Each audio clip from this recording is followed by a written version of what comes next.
Hello and welcome back to Module 5, where we're still talking about deciding what shares to buy. And in this topic, we're looking at what to do with the numbers, making sense of the numbers. So let's get started. So we look at the numbers from financial statements to help us answer two questions. Firstly, what am I buying? And secondly, how much am I paying for it? So looking at financial statements, you'd want to look at 5 things as a start. So sales, profit, debt, equity, and dividends. So sales and profit, where do you find that information? On the income statement. And what would you typically look for? You'd look for patterns of growth. So have the sales of the company been growing every year? And in terms of a rough estimate, you'd probably be looking for between 5 and 10% growth. But that's not a hard and fast rule. And then debt and equity, those figures you get from the balance sheet of the company, and that will tell you about the company's debt to equity ratio. So a little later on, we're going to talk about the debt equity ratio, what it tells you, and how to calculate it. And then also the dividends of the company, because obviously when you buy shares, what you get as an investor, apart from capital growth, is the dividends. And you get information about the dividends from the company's results. And as an investor in shares, you'd be interested in the dividend yield. So we're going to talk a bit more about dividend yield and how to calculate it later on in the same topic. So if we look at the debt and equity, as we said, it's from the balance sheet. And from that, we'd look at the debt to equity ratio. And what does that tell us? That's basically when you take the total debt of the company divided by its total equity, because you want to make an assessment of how much debt a company has relative to its equity. Because remember, debt needs to be paid back to borrowers. So if a company has a debt to equity ratio of less than 1, that's favorable. And usually if it's greater than 1, it can be cause for concern.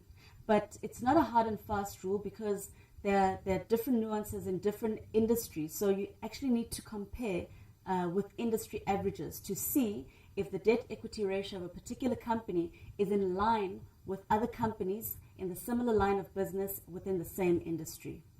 So for example, if we look at a debt to equity ratio of 5, that would tell us that for every 1 rand of equity a company has, they've got 5 rands worth of debt. And, that could be cause for concern, because it could mean that the company is too indebted. But like I said, always compare with the company averages. And let's move to the next one, dividends. So dividends, you look at your dividend yield, and that is basically calculated as the annual dividend per share divided by the price per share.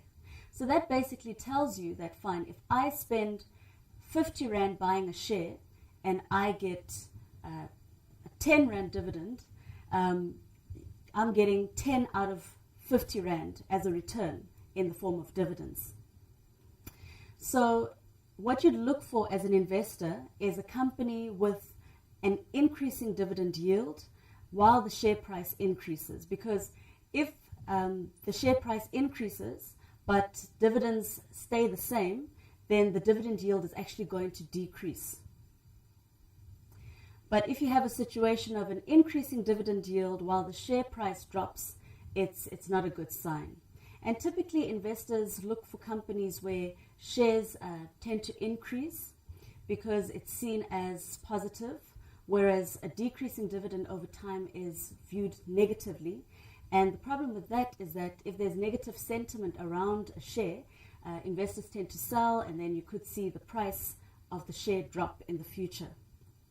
But once again, if you're looking at dividend yield, you'd want to compare the share that you're looking at to the industry averages to see how it fares against other competitors within the same industry. And then if we look at profit or net income that you get from the income statement, and then equity you get from the balance sheet. And when you combine those two figures, you can actually calculate a company's return on equity.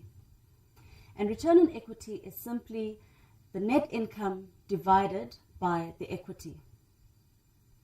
So if you look at a company and they've got a return on equity that's greater than 15%, that's usually a good sign. But once again, always compare the company to the industry averages. So we've looked at what am I buying. Now we're looking at how much am I paying for it. Let's start off with price versus value. So it's not a good idea to make a decision on shares based simply on price. So if we take a simple and silly example and think of buying apples. If I show you a price tag and I say one apple costs 8 Rand and the other one costs 1 Rand, if you were basing your decision purely on price and not the value for your money, you might be inclined to go with the 1 Rand apple. But if I had to show you a picture to show you what you were buying, you might actually shift and think that, the 8 Rand apple is now giving you value for money. So we can apply the same thinking to shares. So we're going to look at a new word or new term, market capitalization. And market capitalization is basically the number of shares that a company has in the entire market multiplied by the actual share price. And then the net asset value. So net asset value is actually the net worth of the company, which is simply its equity. So I'm introducing different words just to get you familiar with the financial market jargon, because you will definitely come across it as you go along. So when you look at market capitalization and net asset value, what you want to look at is which is greater. If market capitalization is greater than equity, what does that tell us? It tells us that the share that you're buying might be overvalued, which means that it's probably not good value for money. It's overpriced. And if your market capitalization is less than equity, that tells you that this particular share that you're looking at might actually be undervalued, which means that it's probably good value for money. And then there's earnings per share. Earnings per share, some people would argue, is one of the single most important things to look at because it actually gives you a sense of how profitable a company is. And that basically tells you how much of the company's profits goes to shareholders. So whenever you're buying shares or comparing companies and trying to decide what share to buy, generally people tend to look for companies with the greater earnings per share. And then you've got the price to earnings ratio, which is simply known as the PE ratio. And that gives you a sense of whether or not you are paying too much for a share. So we're going to look at these in more detail and also showing you how to calculate them. And that will be done in Module 5, Topic 4, where we basically put all of this information together in looking at how to decide which shares to buy.